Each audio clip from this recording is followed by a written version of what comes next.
vamos a recordar un poco lo que vimos el semestre, no, el semestre no, el año pasado ya, tuvo de tiempos. Entonces vamos a hablar, el último taller que corresponde a esta asignatura habla sobre la construcción y elaboración de documentos. Entonces vamos a hablar de normas APA.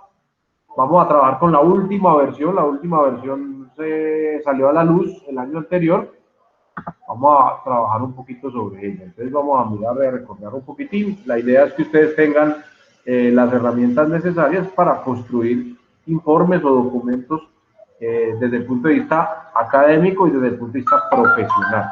Entonces, hoy por hoy, pues las normas APA se están aplicando, se están utilizando, no solo pues en el ámbito académico, sino también en el ámbito profesional. Por ser una norma ya adoptada a nivel internacional, pues entonces a nivel industria, a nivel empresa, pues se está utilizando, se está aplicando la norma para la presentación o elaboración de documentación formal. Entonces, vamos a retomar, vamos a recordar un poquitico algunos conceptos que ya hemos hablado hace tiempo y vamos a hablar entonces de esos elementos que son fundamentales dentro de la construcción o la aplicación más bien de la norma APA para la construcción de documentos. Entonces les voy a compartir por acá la presentación de la clase de hoy y me confirman por favor si la están viendo en sus pantallas.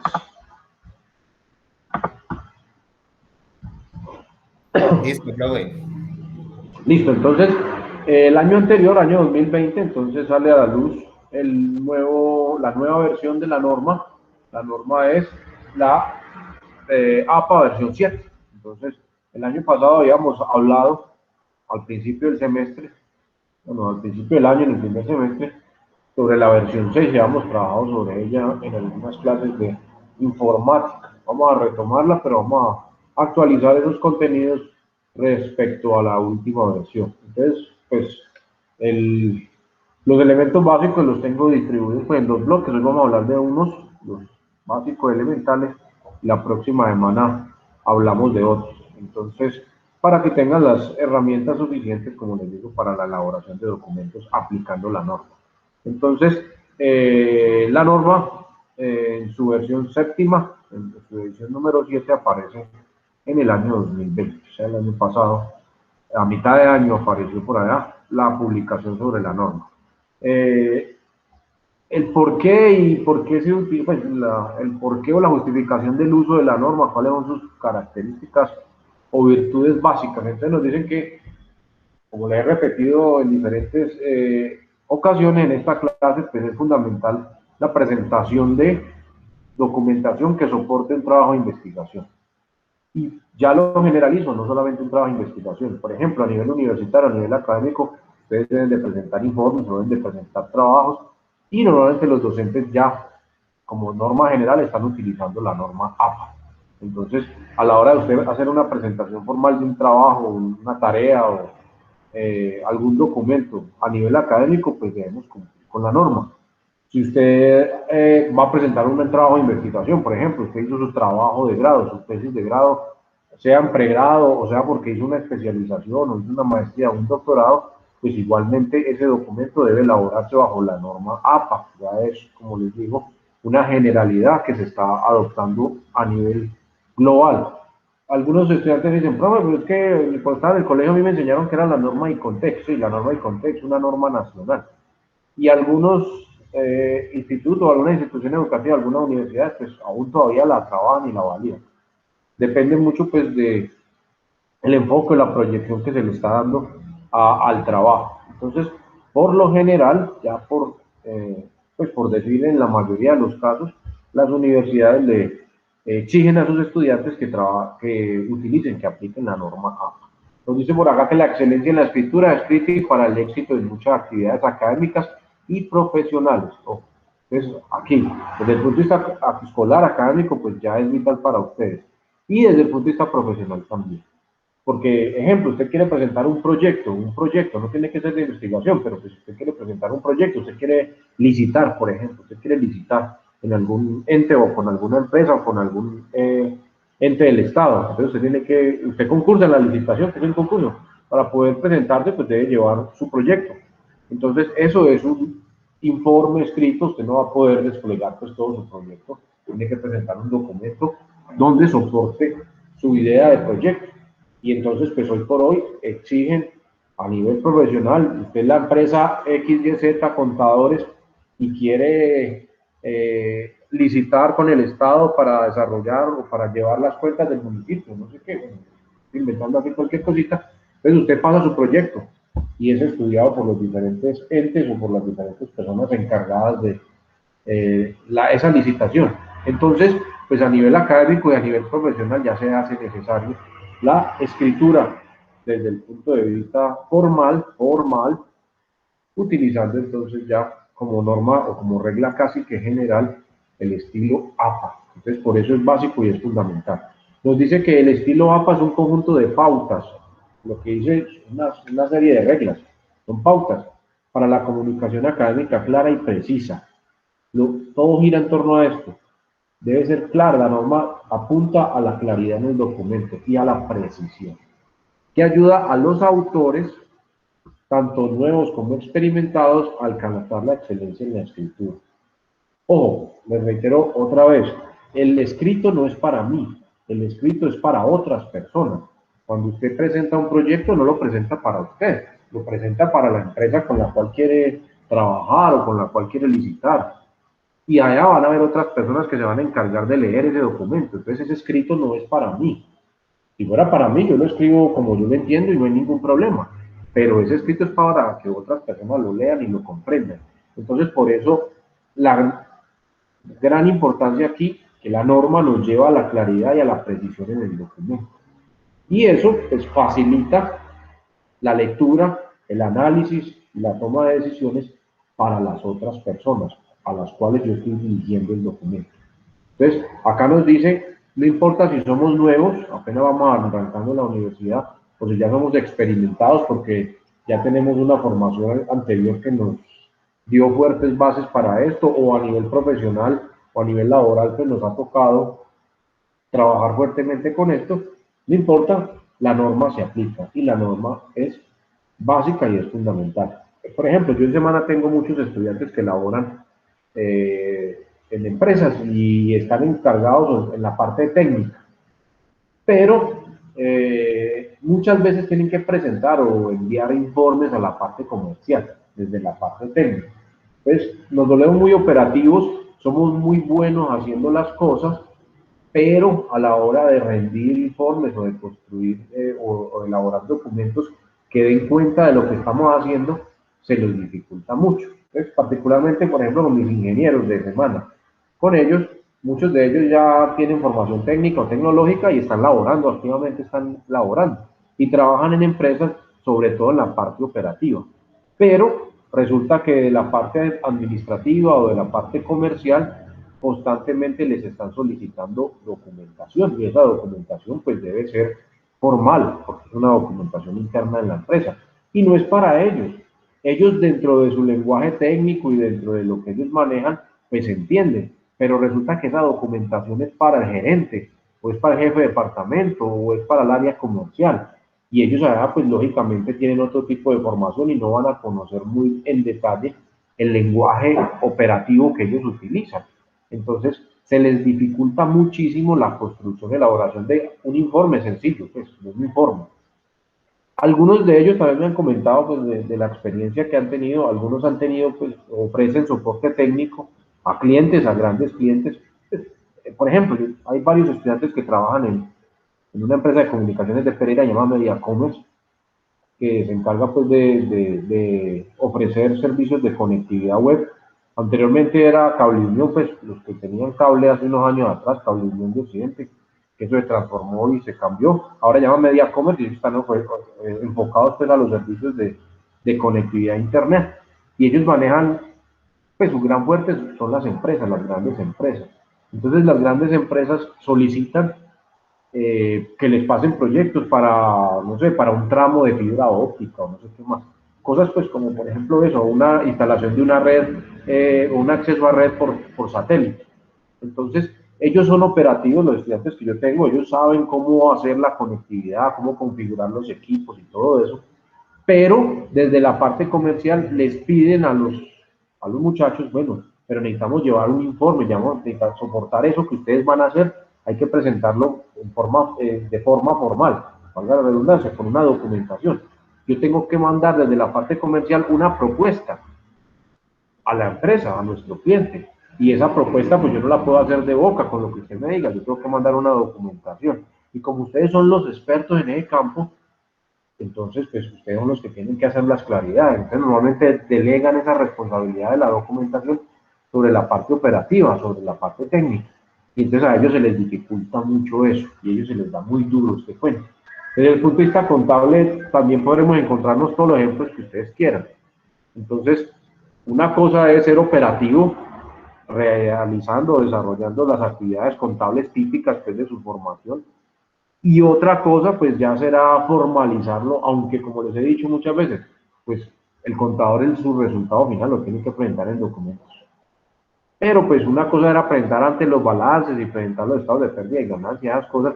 Ahora ya a justificar y sustentar, no sé, un estado financiero completo de una empresa y no sé qué.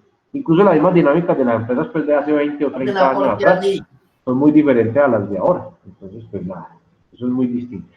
Entonces, por eso es fundamental tener esas herramientas para poder presentar esos informes, esos documentos.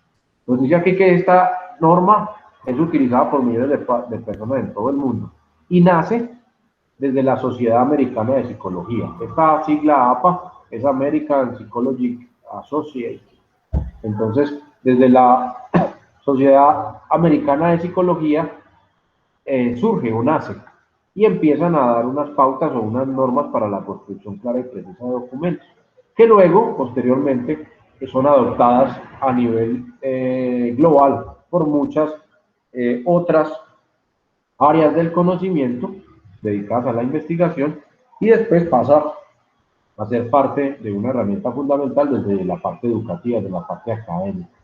Entonces, aquí nos dice que va o llega a campos desde enfermería, comunicación social, educación, negocios, ingeniería y muchas otras disciplinas más, así como para la redacción de trabajos de estudiantes, disertaciones y tesis de grado. Recordemos que la sigla entonces APA es de la Sociedad Americana de Psicología. Hoy por hoy, a nivel bachillerato, pues, los muchachos ya se les está empezando a conducir por la norma. Cuando yo estudiaba esta vaina todavía no había popularizado, esa era pura norma y contexto. Imagino que a Néstor le pasó lo mismo. No sé si de pronto Estefanía en su colegio pues ya le dieron algunas pinceladas de norma APA. Lo que sí es que ahorita los muchachos en su formación de tecnología en sistemas, pues ya cuando manejan el procesador de texto están orientados al uso de aplicación de la norma APA, porque es el estándar internacional. Entonces, es básico y es fundamental conocerla y aplicarla. Entonces, la gran pregunta del millón, ¿y por qué?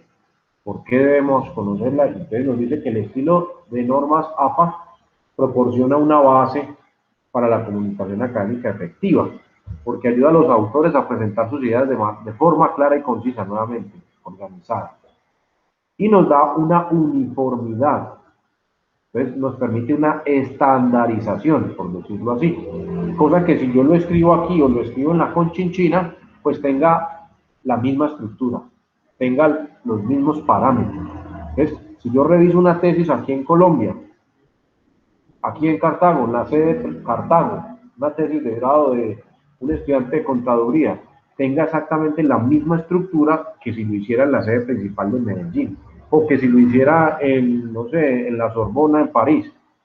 Entonces, eso da homogeneidad, eso da estandarización. Entonces, eso permite que el conocimiento pueda estar en diferentes partes del mundo y que todos podamos hablar el mismo lenguaje. Es como decir, adoptar una lengua general para todos, desde el punto de vista de presentación de documentos. Así, todos vamos a poder, desde donde estemos, poder interpretarla y comprenderla. Entonces, es básicamente el fundamento de la implementación de la norma. Aquí nos dice que la uniformidad y la coherencia permiten a los lectores o lectoras centrarse en las ideas que se presentan en lugar del formato. Entonces, uno ya sabe qué se va a encontrar en el documento. Entonces, no tengo que estar yendo y viniendo. Yo ya sé cómo está estructurado, si sigue la norma APA. Y poder identificar o escanear rápidamente los puntos claves, los hallazgos y las citas o fuentes bibliográficas que tiene el documento. Las directrices de este estilo también alientan a los autores a revelar plenamente la información esencial que utilizan y permiten a los lectores prescindir de distracciones menores, como inconsistencias o omisiones en la puntuación, las mayúsculas, la citación y la presentación de datos estadísticos. Ojo, los autores tienen que planear, por eso es que a veces se vuelve difícil. El autor, el que está escribiendo, tiene que planear el cumplimiento ético y reportar detalles críticos en su protocolo de investigación para permitirle a los lectores, o sea, a las otras personas, poder evaluar los hallazgos, poder potenciar o potencialmente después replicar sus estudios. Entonces, nuevamente les reitero, el documento no es para mí, el documento es para mis lectores y el documento tiene que estar tan bien estructurado y tan bien redactado que el lector puede fácilmente evaluar mi trabajo e incluso lo puede proyectar a continuidad o replicarlo en otro escenario. Entonces, por eso es básico y fundamental que sea ordenado, que sea claro y que sea conciso. Además, las tablas y las figuras presentan los datos de una manera atractiva y consistente. Entonces, tanto para tablas como para figuras, como para gráficos, la norma me establece unas pautas. Entonces, pues eso hace que podamos entregar esa información de forma más atractiva, de forma más consistente. Entonces, tengamos en cuenta esa justificación o esa razón del por qué es muy útil el uso de la norma, el uso de este paquete de pautas que me estructuran la construcción de un documento. Nos dicen que el manual de publicación APA ha sido por mucho tiempo ya, realmente ya por mucho tiempo, una fuente autorizada para la escritura académica. Y la séptima edición, particularmente con la que vamos a trabajar o abordar aquí en este taller, proporciona una guía más específica y apoyo para los estudiantes. Pues cada versión, ¿qué es lo que hace? Pues simplemente ir tomando las recomendaciones o los hallazgos o las inquietudes que van manifestando los usuarios. Entonces, desde su primera versión hasta esta, se han ido generando diversos cambios en las normas, porque a medida de la aplicación de la norma se van encontrando, se van haciendo ciertos hallazgos que vamos mejorando en cada versión. Entonces es lo mismo que un software cualquiera. Si ustedes son usuarios de Windows, ustedes han visto que Windows nació o comercialmente llegó a la luz con su versión 3.1 y de ahí para hoy vamos, yo no sé, como en el Windows 10 o no sé en qué versión de Windows ya le perdí la pista a Windows, pero cada vez iba en su nueva versión adaptando, ajustando los errores encontrados anteriormente y aplicando o vinculando los nuevos escenarios actuales, porque si yo comparo las necesidades de Windows hoy con las del año 1988-89, pues son muy diferentes. Eso se ha cambiado. Pues lo mismo ha pasado con la escritura. Si yo comparo los requerimientos o las exigencias a nivel documental que se tenían hace 30 años atrás con las de ahora, pues ha cambiado muchísimo. Si yo comparo, contrasto más bien la forma de citar o de referenciar bibliografía hace 30 años en un documento, pues hoy por hoy es muy diferente, porque hoy por hoy tenemos un montón de libros, artículos, videos y material multimedia colgados en la red que hace 30 años no existían, entonces yo no tenía que preocuparme por eso, porque antes yo iba y buscaba en los libros y citaba el libro que buscaba en una biblioteca, pero hoy por hoy la tarea se invirtió, la mayoría de veces yo busco en la red y utilizo artículos de revistas o utilizo información de libros electrónicos o videos y ya es muy poco lo que hago como consulta bibliográfica física en una biblioteca. Entonces, eso ha cambiado, entonces ha sufrido adaptaciones. Eso es lo que tenemos aquí. Todos los estudiantes, sin importar qué carrera estén cursando, pueden beneficiarse del dominio de la escritura académica como una forma de desarrollar habilidades de pensamiento crítico y perfeccionar la precisión y claridad de su comunicación. La mayoría de las directrices que marca el manual se pueden aplicar tanto a trabajos de estudiantes, o sea, a trabajos académicos de una asignatura cualquiera, como a manuscritos profesionales. Entonces, o informes ya a nivel profesional o incluso pues, desde el punto de vista académico, la construcción y elaboración de una tesis de grado, una tesis de maestría o una tesis de doctorado, pues cualquiera de estos. Entonces, a tener en cuenta. Miremos entonces algunas generalidades y luego vamos aterrizando en algunas particularidades de la norma. Entonces, inicialmente el formato general de trabajo. Entonces, la consistencia en el orden, la escritura y el formato de un documento le va a permitir a los lectores centrarse en el contenido del documento y no en su presentación. Ojo, es importante esto. Yo no quiero tener distractores en mi documento que me saquen o que me aíslen al lector del tema central que estamos abordando en el documento. Entonces, la norma es muy clara y me genera las pautas necesarias para que el lector esté centrado en el contenido del documento y no me vaya por allá por las ramas, pues por decirlo así, despistándome con cualquier otro elemento que aparezca por allá. Para formatear un documento estilo APA, pues entonces los escritores en general usan la configuración predeterminada o herramientas de formato automático en los programas de procesadores de texto, con algunos pequeños ajustes. Entonces, hace un año cuando veíamos informática, pues les mostraba que ustedes pueden construir un documento formal aplicando normas APA en un procesador de texto tan común como Microsoft Word. Esa es la herramienta por excelencia para estudiantes y para profesionales para la construcción de documentos. Entonces, es la herramienta que desde pequeñitos, desde que estamos en la escuela, nos enseñan a utilizar para la elaboración de documentos. Y básicamente, aplicando unos pequeños cambios, unos pequeños ajustes en su configuración inicial, yo puedo formatear la aplicación para que trabaje con la norma APA. Y cada vez que yo vaya a elaborar un documento, pues ya tenga la norma ahí disponible. Entonces, como les decía hace un año, pues el trabajo inicial es el que me quita un poquitín de tiempo, la configuración básica de la aplicación. Pero después de que yo ya tenga configurada así, cada vez que abra Word y va a crear un nuevo documento, pues ya simplemente voy a encontrar ya el formato APA ahí. Entonces, eso ya me ahorra mucho, pero mucho tiempo. Entonces, tengamos en cuenta eso. El orden en la presentación, en la elaboración de documentos, hablemoslo desde el punto de vista académico, que es el que ahora más debe de interesarles a ustedes, desde el punto de vista escolar. Entonces, todos los documentos, incluidos los documentos de estudiantes, generalmente incluyen una página de título. Siempre arrancamos por un título, sea una tesis, o sea un proyecto a nivel profesional, o sea un trabajo a nivel universitario, o a nivel bachillerato, pues. Luego encontramos el contenido, un esquema o un formato general, el contenido del documento, y al final lo vamos a encontrar con las referencias. La norma es muy clara y es muy contundente en cuanto a lo que tiene que ver con referencias bibliográficas. Entonces, lo que se busca hoy por hoy con la globalización, pues poder acceder a documentación desde cualquier parte del mundo a través de redes informáticas, pues entonces es no violar los derechos de autor.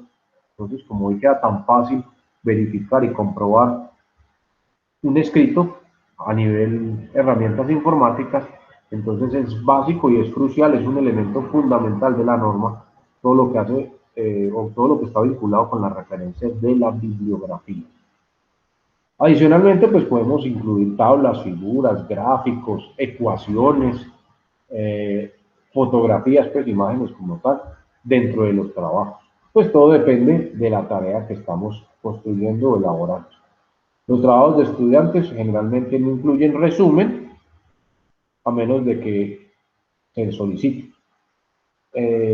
Trabajos de tesis de grado, por ejemplo, sí tienen como norma que incluyan o que anexen al inicio del documento un pequeño resumen, un resumen de lo que trata el trabajo, en inglés y en español.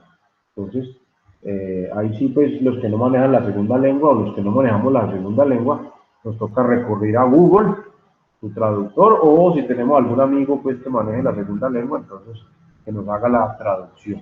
Entonces tenemos para documentos como tesis de grado, proyectos finales de universidad, sea a nivel pregrado, sea a nivel de especialización, maestría o doctorado, pues ahí sí tenemos que incluir dentro del documento un resumen, tanto en inglés como en español. También en artículos para revista, hoy por hoy también aparecen la necesidad de, al principio del artículo, plantear o mostrar pues un resumen en español y en inglés. En inglés es el famoso abstract y pues en español simplemente aparece con el titulito de resumen. Entonces, también para que lo tengamos presente. El orden de las dos páginas en el documento, pues entonces corresponde a, inicialmente tenemos la portada.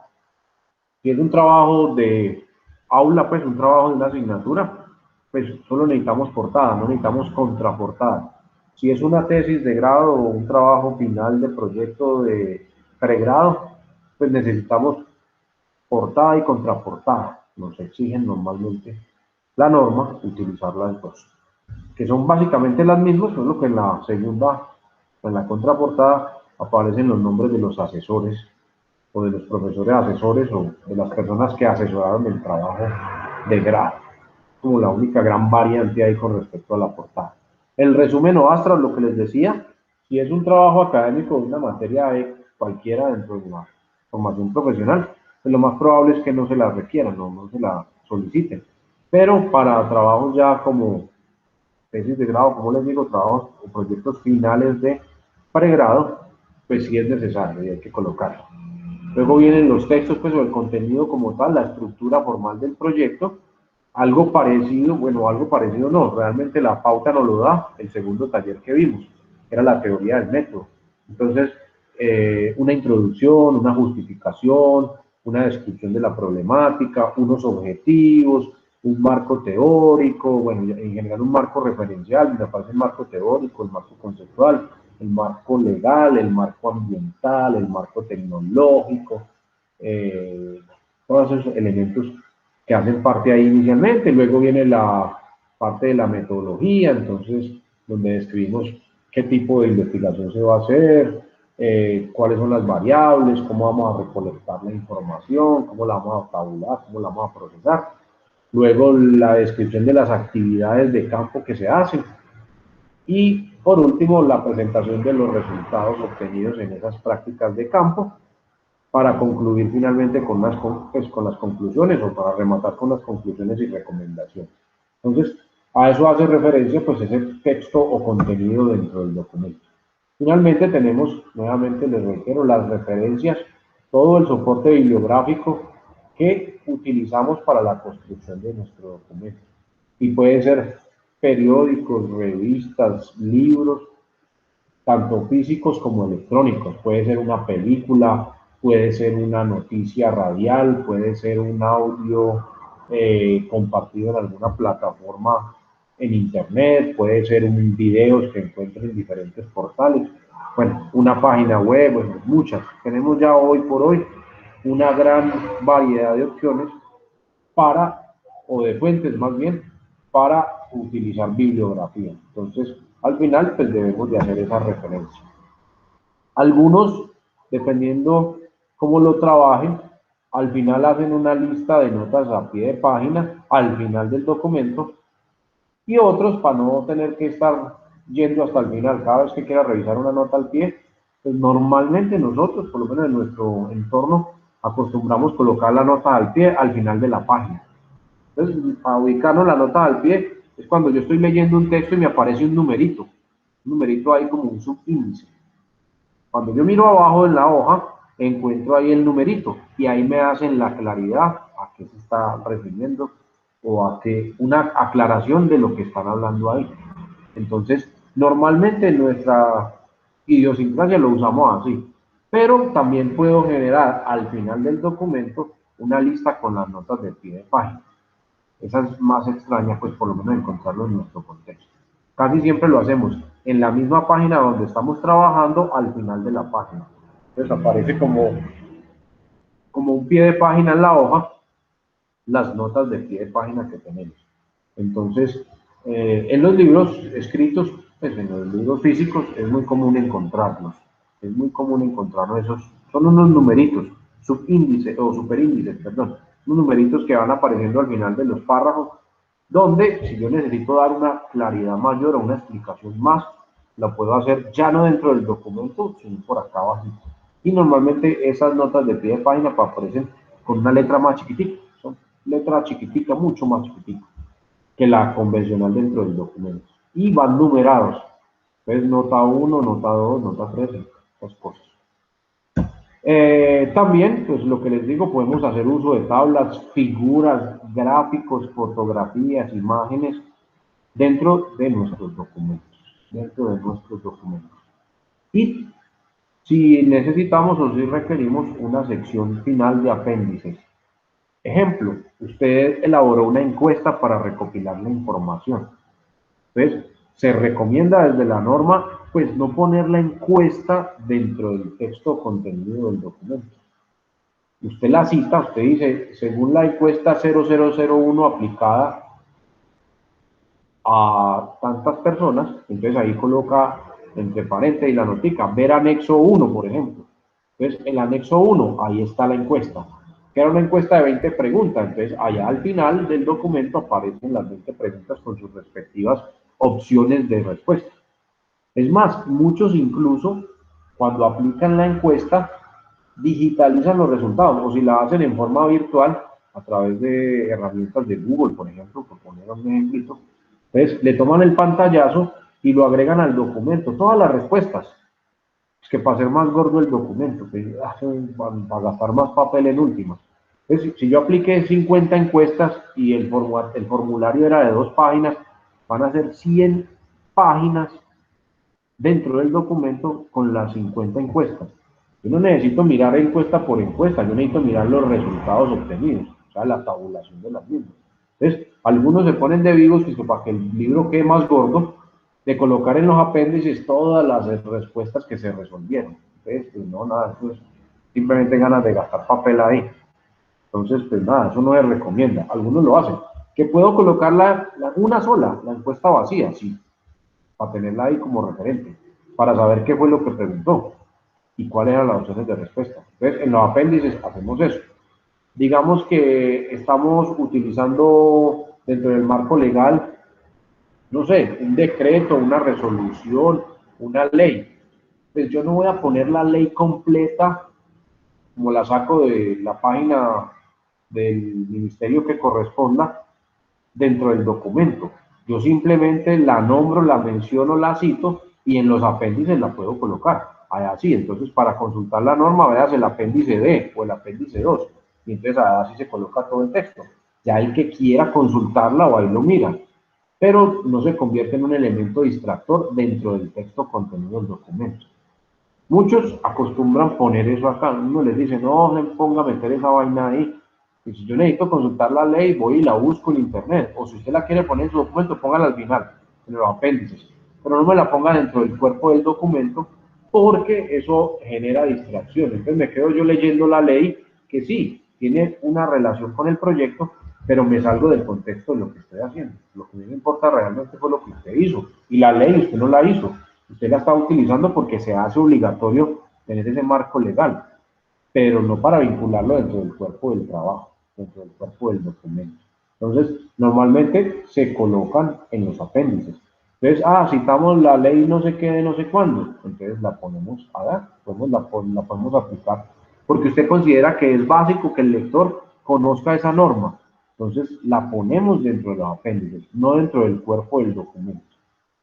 Igual, el informe de la ONU respecto a la violación de derechos humanos durante las protestas en Colombia. Entonces, yo no voy a poner todo el informe de la ONU que tiene 20, 30, 40, 50 páginas dentro del documento, cuerpo del documento.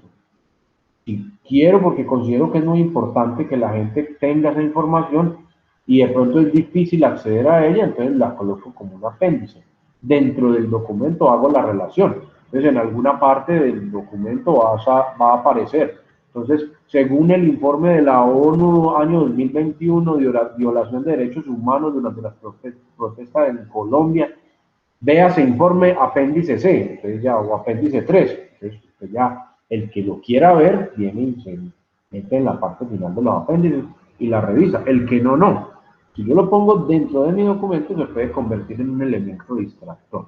Entonces, esa es las pautas, esas son pautas que me marca la norma para tratar de ser nuevamente claros, precisos y organizados dentro de la elaboración del documento.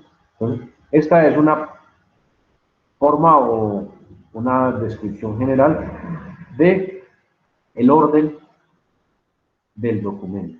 Entonces, la portada, el resumen, el texto que va a comenzar con la descripción de la problemática, incluida la justificación, una introducción, unos objetivos, bueno, los marcos referenciales, una metodología, unos trabajos de campo realizados, entonces la descripción de los mismos, unos datos recolectados, entonces la tabulación y organización y presentación de los mismos, y unas conclusiones y unas recomendaciones. Y posteriormente, pues podemos tener o vincular dentro de nuestro documento notas de pie de página, tablas, figuras, fotos, gráficos, dibujos, animaciones, lo que sea, todo depende del tipo de trabajo que estemos haciendo.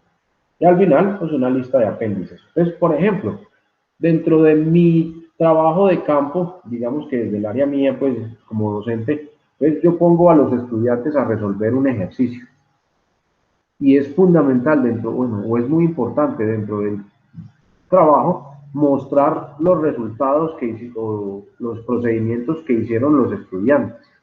Pues yo no voy a poner a escanear y tengo un grupo de 40 estudiantes, yo no voy a escanear las 40 hojas de respuesta y las voy a poner dentro del documento, no, las coloco en un apéndice y el que las quiera mirar, pues que las mire y ya, porque yo considero pues que es importante colocarla, en muchos casos no es importante. O yo les coloqué a los estudiantes, después de hacer una actividad, que elabore un dibujo donde se plasme las conclusiones que usted obtiene del trabajo que se hizo. Entonces, yo puedo escanear esos dibujos y colocarlos al final como un apéndice, listo, no hay problema. Pero no marcarlos todos dentro del cuerpo del documento, porque entonces podríamos generar mucha distracción. Entonces, para que tengan en cuenta eso a la hora de construir documentos. Por aquí me dicen que los trabajos como disertaciones o tesis, trabajos de grado, pueden requerir elementos adicionales que no aparecen acá dentro de este listado y que obedecen a pautas institucionales según la universidad. Entonces, en ese caso, pues nos tenemos que ceñir a lo que me dice la universidad. Entonces, por lo general, las universidades pues tienen unas estructuras básicas de presentación de trabajos, sobre todo tesis de grado, ¿no? Proyectos finales de pregrado, de maestría, de especialización o de doctorado. Entonces, la universidad le entrega a usted el esquema, la universidad le entrega a usted las pautas y le dice, vea, esta es como la plantilla, por ejemplo, le entrega la plantilla. Ahí aparecen todos los elementos que deben aparecer dentro de su trabajo escrito. Entonces, usted pues se ciñe a las pautas que le marca su universidad.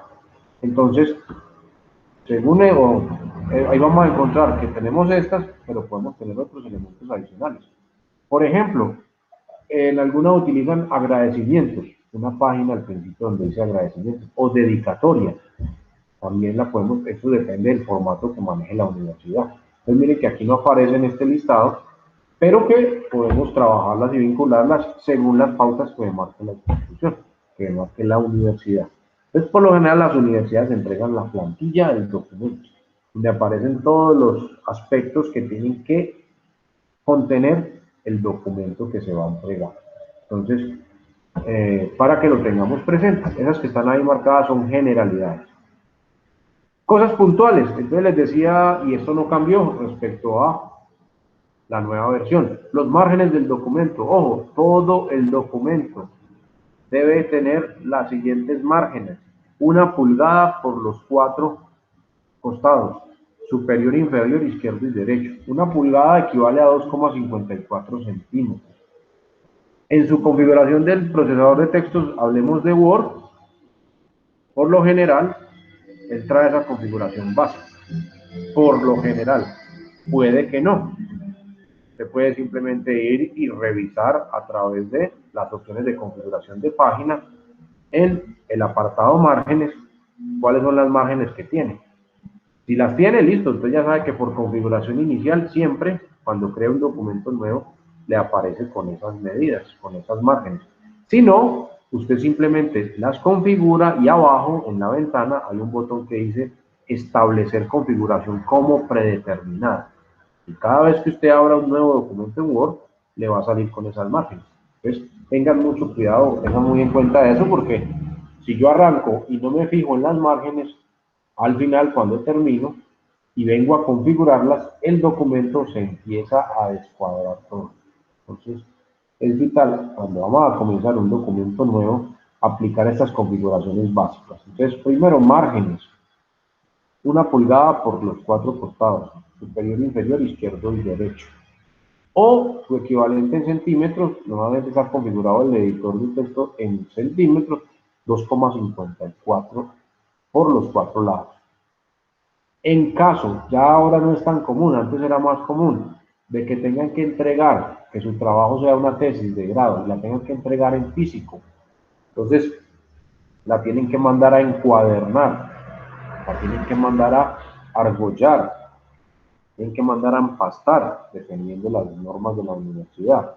Entonces, debe de considerar un margen adicional en la parte izquierda. ¿Por qué? Porque el documento va a ser procesado por la parte izquierda de sus páginas, sea porque le van a hacer los huequitos y le van a poner la argolla, o sea porque lo van a encuadernar y entonces le van a coser con una aguja, le van a dar hilo por acá para amarrar todas las páginas. Sea el método que sea de encuadernación, necesita un margen de operación, de trabajo.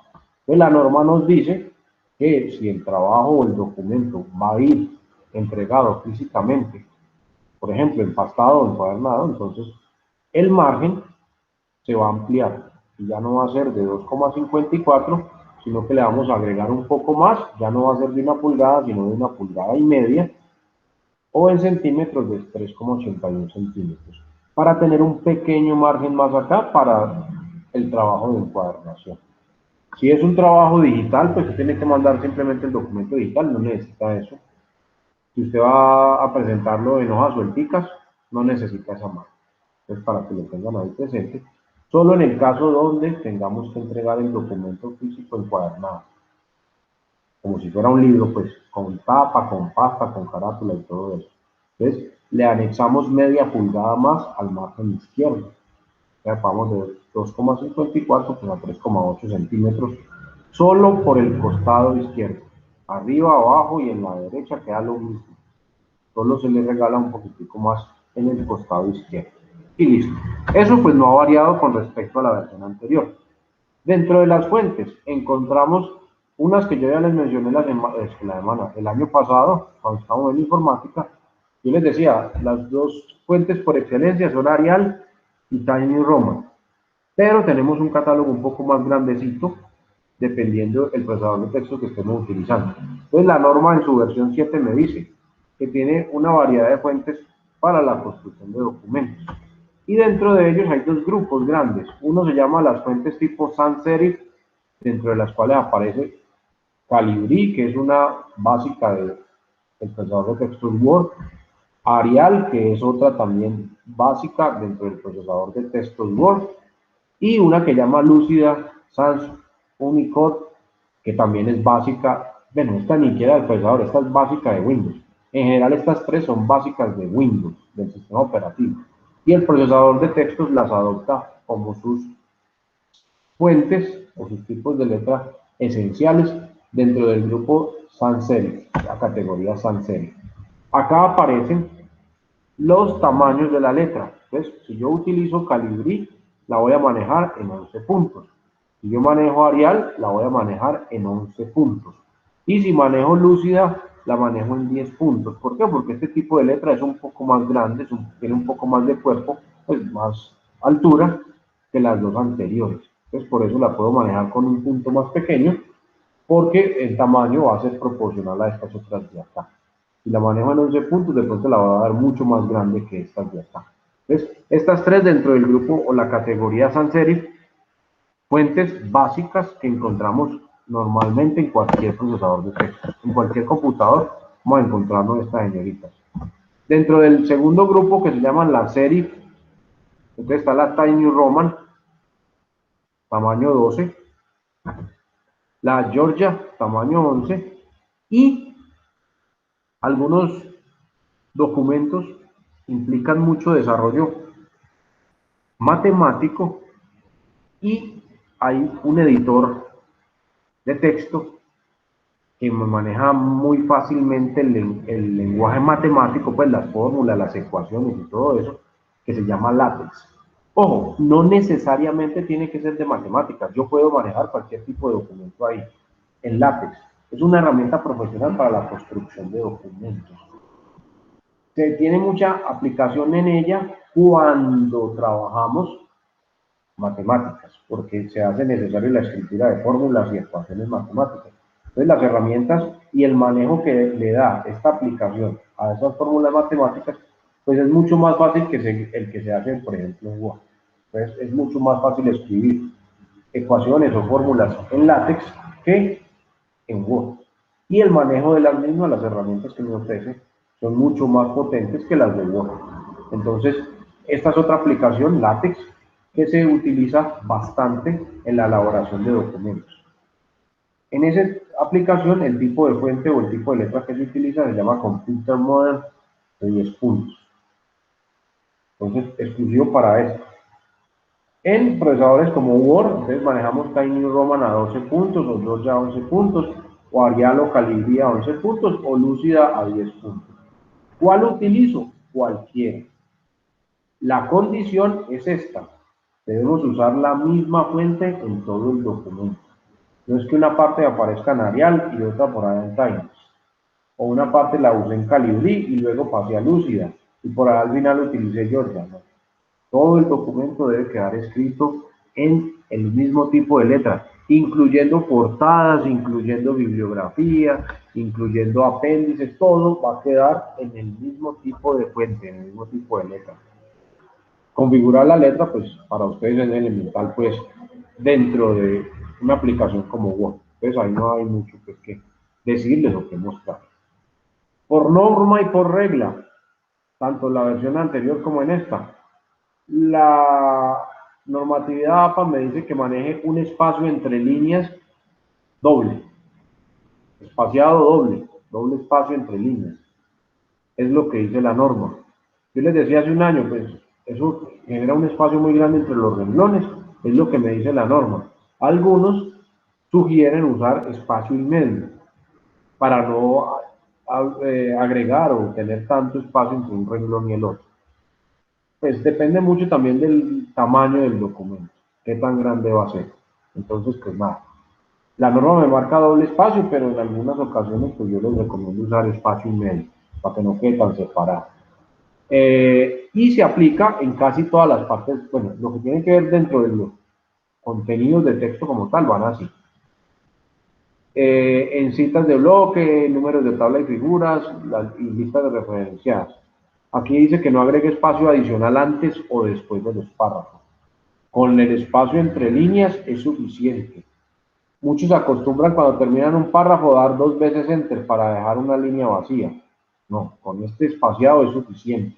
Entonces no voy a poder dar 2 veces enter porque si tengo doble espacio realmente me quedan 4 espacios en blanco donde va a empezar el siguiente párrafo. O sea que va a quedar un espacio muy separado entre un bloque de texto y el otro.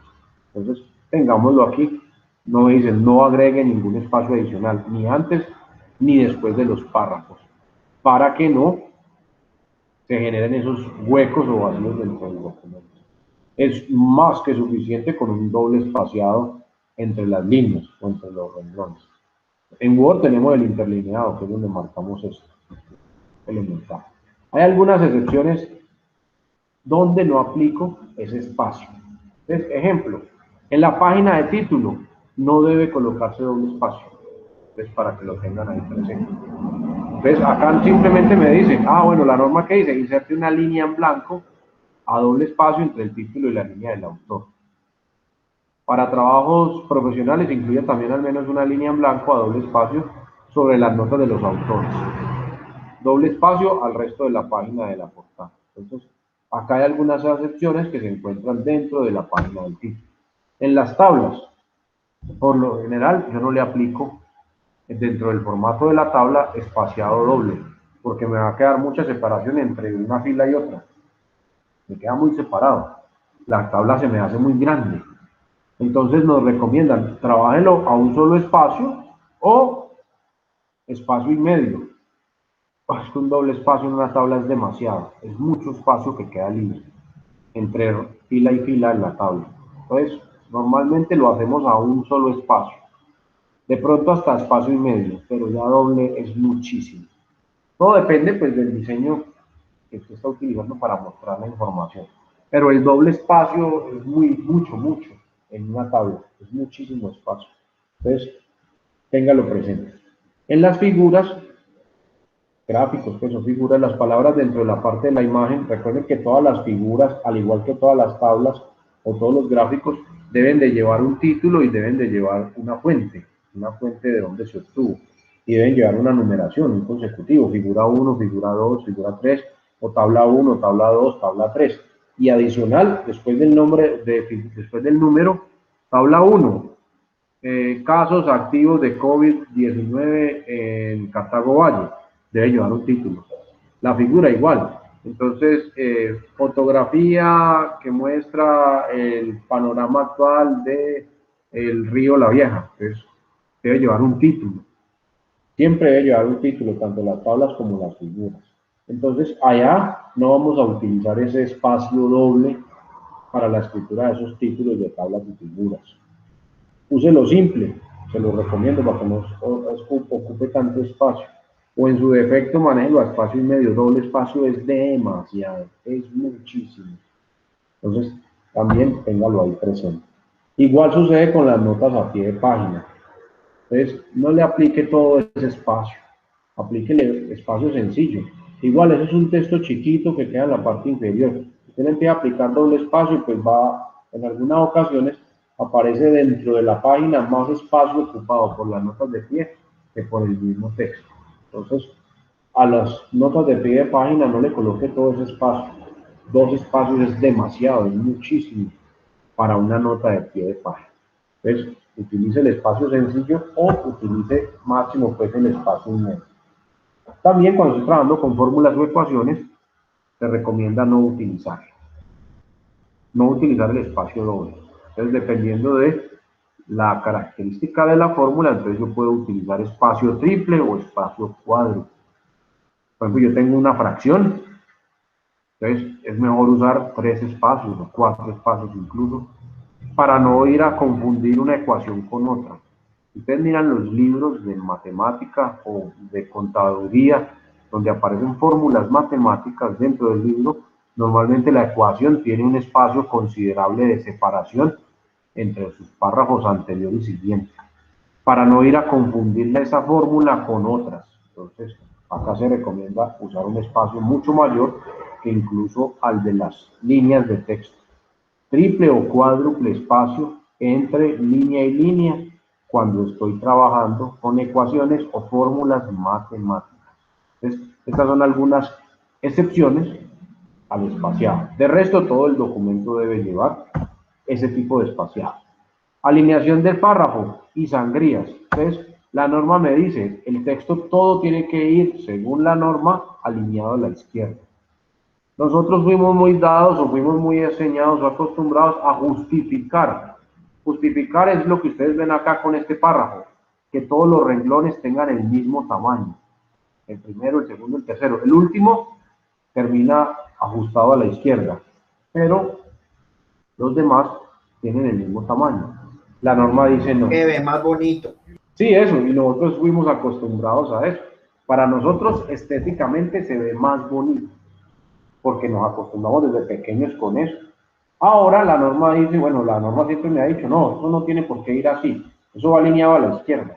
Entonces cuando yo alineo a la izquierda, usted va a ver que por acá por la derecha, estos textos empiezan a fluctuar, unos renglones más largos que otros.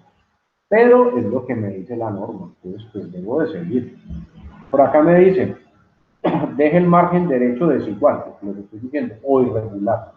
No utilice la justificación. Oh, acá me lo están aclarando, no lo use. Nosotros estamos muy dados a eso. Entonces, tengamos eso en cuenta. Como dicen esto, para nosotros es más bonito justificar. La verdad, sí.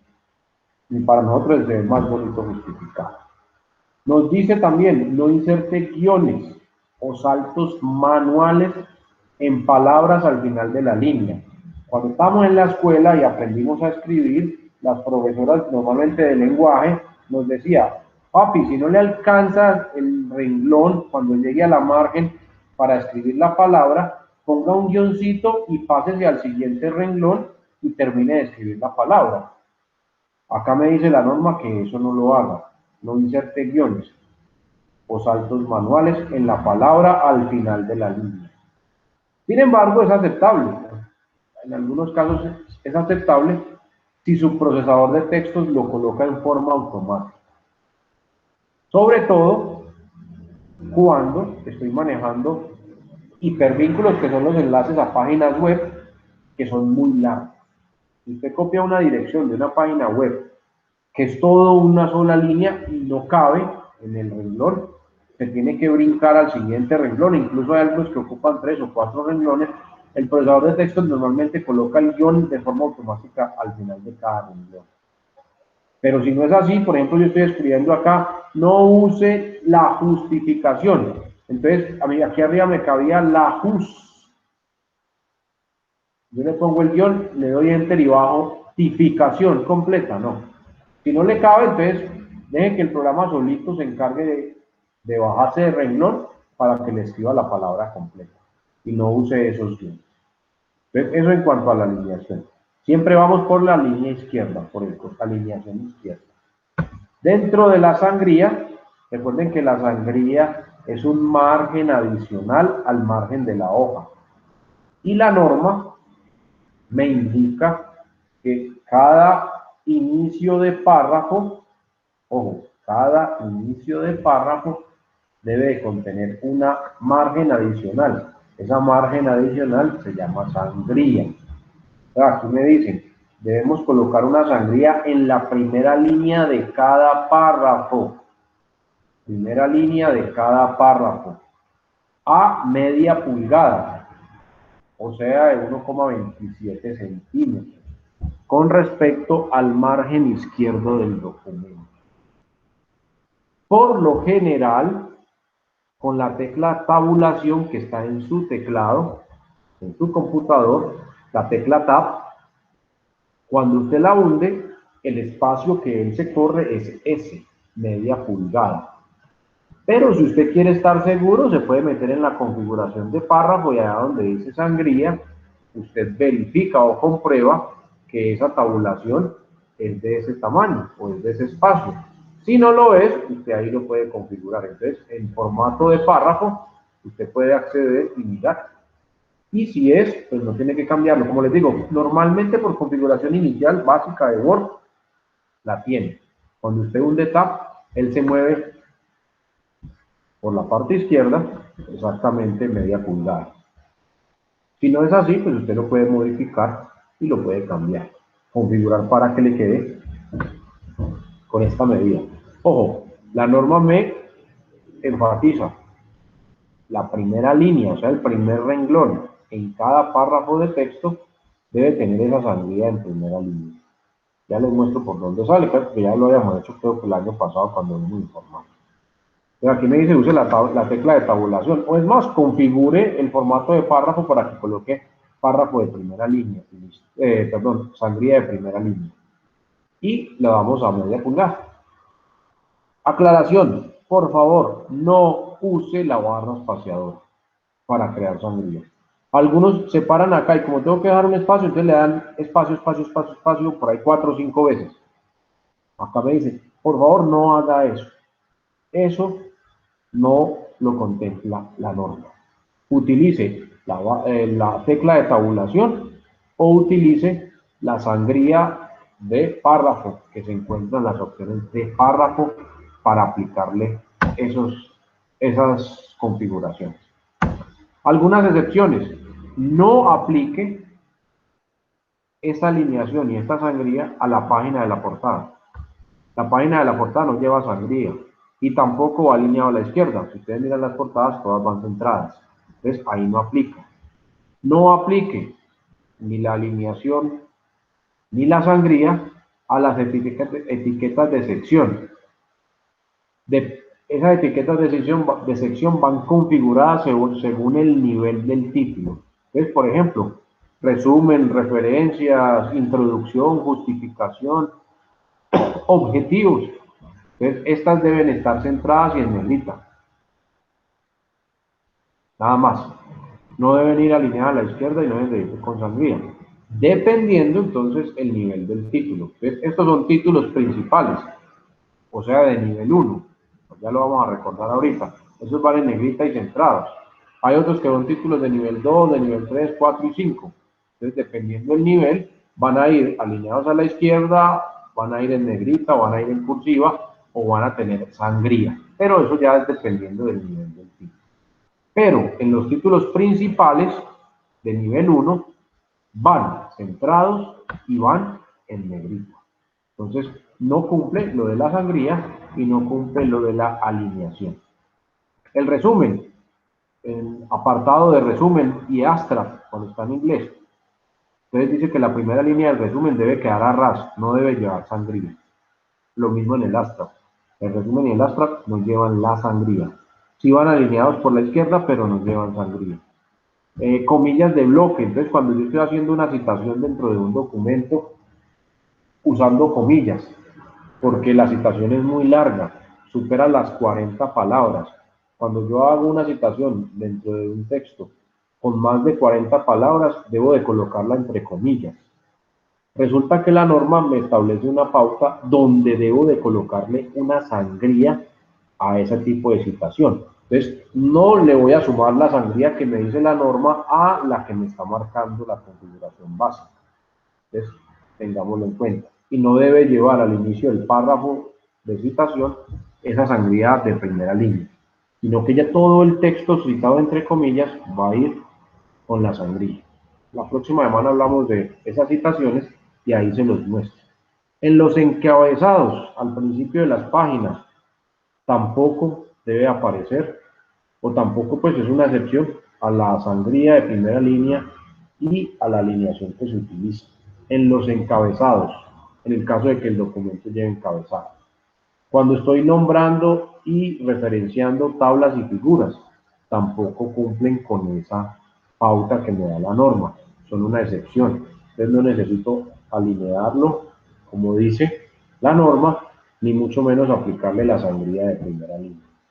Cuando tengo la lista de referencia, o sea, en la bibliografía, tampoco cumple con la sangría de primera línea. Bueno, la alineación sí la manejamos a la izquierda, pero no es necesario pues, que la tengamos ahí. Y en los apéndices, tampoco. Las etiquetas y títulos de los apéndices deben ir centrados y en negrita. No, o los títulos en los apéndices. Entonces, van centrados y en negrita. No llevan alineación izquierda y sangría de primera línea. Entonces, son excepciones dentro del documento a esta pauta o a esta norma. Encabezados de página, entonces, normalmente los utilizamos en trabajos ya de tesis de grado o de proyecto final de pregrado, pues. En ese encabezado es una versión abreviada del título del trabajo. O si el título del trabajo es cortico, lo podemos colocar así, completito, si es corto. Normalmente los títulos de los trabajos son largos, entonces es una versión abreviada del mismo. No se requiere el encabezado para los trabajos de estudiantes a menos que el instructor lo solicite. Por ejemplo, están presentando un trabajo de costos, pues no necesitan colocarle encabezado, pero están presentando la tesis de grado de contaduría, sí, ahí sí necesitan ponerle encabezado.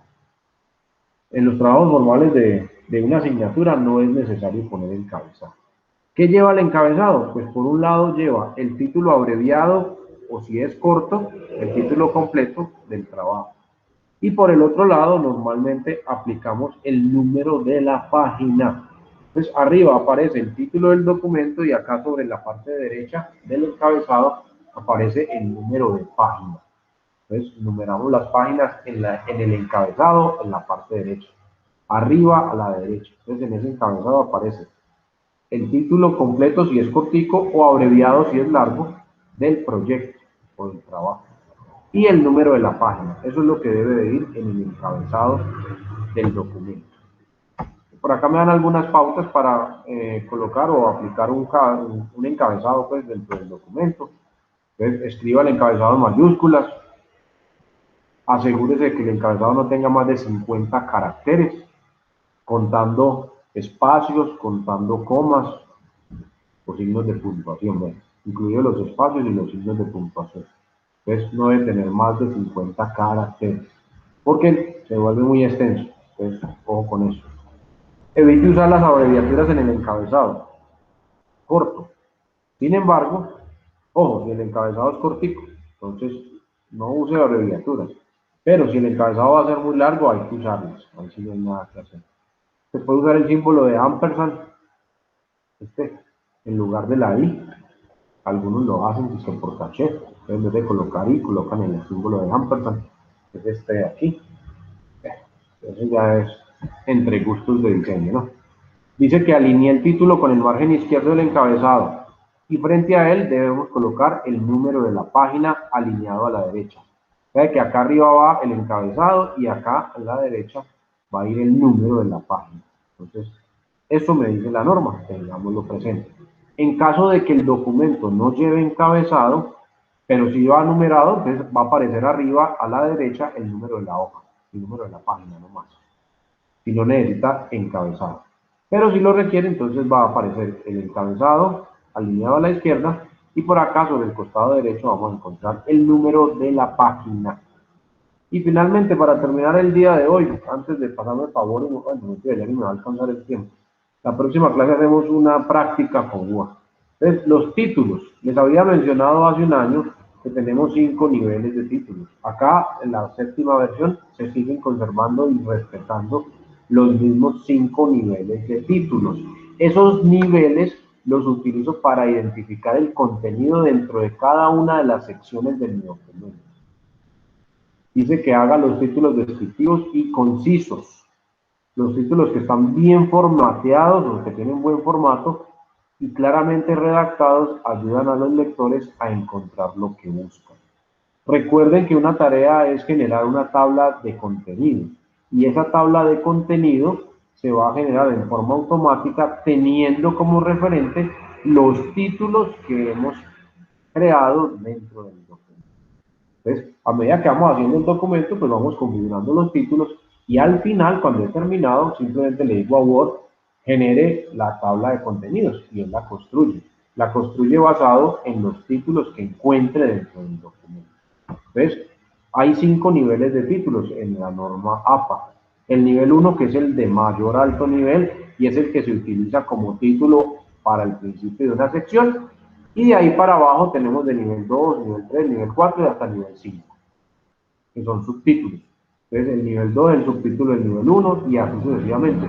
El 3 del nivel 2, el 4 del nivel 3, y el 4 y el 5, perdón, del nivel 3. Los números de niveles de títulos para usar en un documento dependen de qué tan largo y qué tan complejo es el trabajo. Depende de qué tan detallado esté presentando el informe. Entonces, recordemos cuáles eran esos niveles. Entonces, el primero, título al principio de una sección del documento. Como les dije ahora, va centrado y en negrilla. Centrado en negrita. Entonces, va siempre al inicio de una nueva sección. Por ejemplo, conclusiones. Por ejemplo, metodología. Por ejemplo, descripción del problema. Entonces, todos esos van centrados y en negrita. El texto comienza, o el texto que siguiente, comienza como un nuevo párrafo. El encabezado va centrado en negrita, pero donde va a comenzar el texto, el primer párrafo comienza normal, como si fuera un texto de párrafo, otra condición. Entonces, nivel 1. Nivel 2 va alineado a la izquierda, en negrita, no lleva sangría. Alineado a la izquierda y en negrita, no lleva cursiva ni sangría. El siguiente, o el texto que comienza en el siguiente párrafo, va común y corriente. Recuerden que los textos de párrafo todos comienzan con sangría de primera línea. Entonces, yo veo que aquí este arranca contra la izquierda del margen. El texto de párrafo que continúa tiene sangría de primera línea, que es este espacio que está acá. Entonces, los de segundo nivel, el título va alineado a la izquierda, no tiene sangría y va en negrilla o en negrita, sin ningún dilema. Los de nivel 3 son como los de nivel 2, pero le agregamos cursiva. Entonces, van alineados a la izquierda, no tienen sangría, van en negrita y llevan el estilo de cursiva, que es este caso, que queda la letra un poquito inclinada. Y el texto de párrafo que continúa o que comienza va en un nuevo renglón y comienza con sangría de primera línea. Entonces, en estos 3 primeros tipos de título, los textos comienzan en la siguiente línea, en el siguiente renglón, y llevan sangría de primera línea. El título 1 va centrado y en negrita. El título número 2 va alineado a la izquierda y con negrita. El título número 3 va alineado a la izquierda con negrita y con cursiva. Esos son los tres primeros. Normalmente con esos tres es que nosotros trabajamos.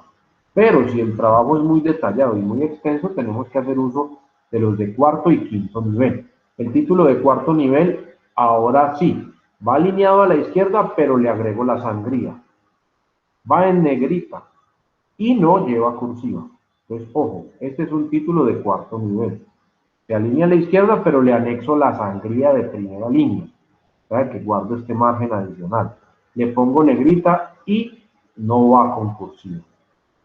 El texto de párrafo que comienza, entonces dice que queda en la misma línea y continúa como un párrafo regular. Entonces, acabé el título y acto seguido sigue el texto. Ahí mismo sobre el mismo renglón. No tengo que pasarme a una línea nueva. Ahí mismo. Entonces, sigo ahí mismo, solo que le quito la negrilla y listo. Comienza con texto normal, pero sobre el mismo renglón. Si el título es muy largo, pues lógicamente me va a llevar a un siguiente renglón, pero si es cortico el título, lo termino con punto y después del punto arranco el texto básico de párrafo. Ese es el de nivel 4. Y el último, el de nivel 5, es lo mismo que el de 4, pero le agrego la cursiva. Entonces, tiene sangría, tiene negrita, tiene cursiva. El título finaliza con punto y el texto también comienza después del punto. Solo que pues, no lleva la negrilla y no lleva la cursiva, sino que es texto normal. Pero inicia no en un renglón nuevo, sino ahí mismo, sobre la misma línea. Entonces, son los 5 niveles o formatos de título que maneja la norma. Los debo aplicar muy celosamente o debo garantizarlos en la construcción de mi documento para identificar plenamente las secciones y las subsecciones de mi documento. Y cuando yo construyo o le digo al procesador de textos, genéreme en forma automática la tabla de contenidos del documento, él va y busca los títulos. Y según el nivel, él organiza en la tabla de contenidos. Entonces, por ejemplo, capítulo 1, subtítulo 1.1, 1.1.1, entonces él me va generando el 1 y el 1.1 me lo coloca más adentro y el 1.1.1 me lo coloca más adentro en la tabla de contenidos. Él solito se encarga de hacer eso, siempre y cuando nosotros hayamos sido muy rigurosos definiendo los títulos en el documento. Si yo no lo hago, cuando vaya a hacer la tabla de contenidos, me toca hacerlo en forma manual, buscando título por título y escribiendo la tabla de contenidos. Entonces, esa no es forma práctica. Para eso Word tiene las herramientas que me facilitan ese tipo de tareas. Entonces, dentro de sus configuraciones básicas, yo puedo aplicar eso y configurarlo y dejarlo ahí. La próxima clase, recordamos esto, hasta aquí creo que fue que les expliqué la vez pasada cuando estábamos en informática. La próxima hacemos un pedacito con esto, configurando lo que es muy sencillo, y complementamos con la construcción o la referencia de las, o la, más bien, el formateo o el formato de las tablas, de las gráficas y la citación bibliográfica, las citas bibliográficas. Acá, por último, me habla del uso de las cursivas y de las comillas. Pues en los títulos ya sabemos que hay algunas que van en cursiva. Y dentro de la construcción de mi documento, entonces aquí me aparecen que normalmente las comillas y las cursivas se utilizan para destacar elementos dentro del párrafo. Entonces, normalmente las comillas las coloco cuando voy a citar palabras de otra persona, palabras que no son mías. Como dijo fulanito, abro comillas, tal y tal cosa, cierro comillas.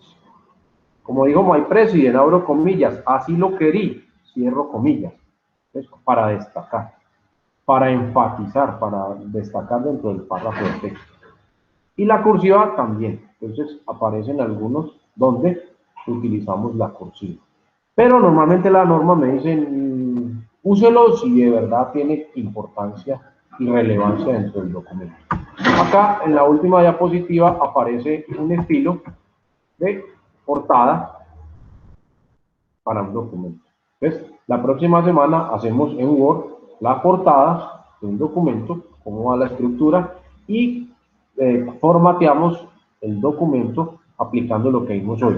Formato de márgenes, tipo de fuente, tamaño, alineación, sangría, y formateamos los 5 niveles de texto o de títulos que maneja la norma, y adicional le damos el formato de párrafo que me dice la norma para que quede el documento completamente elaborado en el formato APA.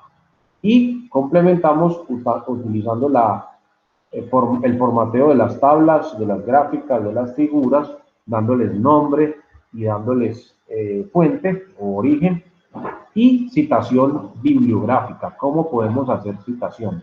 Entonces, en la próxima vemos eso, y la construcción automática de las tablas de contenido, de figuras y todo eso. Entonces, arrancamos con un documento blanco, construimos el formateo normal, y luego, para hacer el otro ejercicio, les comparto un documento ya elaborado donde nos encarguemos de colocarle las diferentes listas de tablas de contenido, listas de figuras, ese tipo de cosas, y también la construcción de la bibliografía, que me había olvidado mencionarles. Word también tiene una herramienta que me permite construir automáticamente la tabla o la sección, pues, de referencias bibliográficas. Él automáticamente me la genera. Entonces, vamos a, en la próxima clase, hacerlo práctico. Vamos a hacerlo de esa forma, o de esa manera. Entonces, en la próxima necesito que tengan ahí a la mano el procesador de textos Word. Y siendo casi las 3 de la tarde, les voy a decir que tengan un excelente fin de semana. Recuerden los toques de queda y cuídense. No me pongan a dar papaya por ahí en la calle, porque la situación está muy tensa. Héctor, nos vemos la próxima semana, si Dios quiere, por Meet. Estefanía, igual, por Meet. Y nada, se cuidan. Listo, profe, hasta luego, pues. Listo, que estén muy bien, muchachos. Como me dijo el mago Candú, suertecitas que les digo. Ay, María. Agonía, ¿no? Así dice Candú, agonía. Ah, no, me dio pena decirles lo otro. Nada que ver, ¿no? Chao, muchachos, nos vemos. Listo, hasta luego.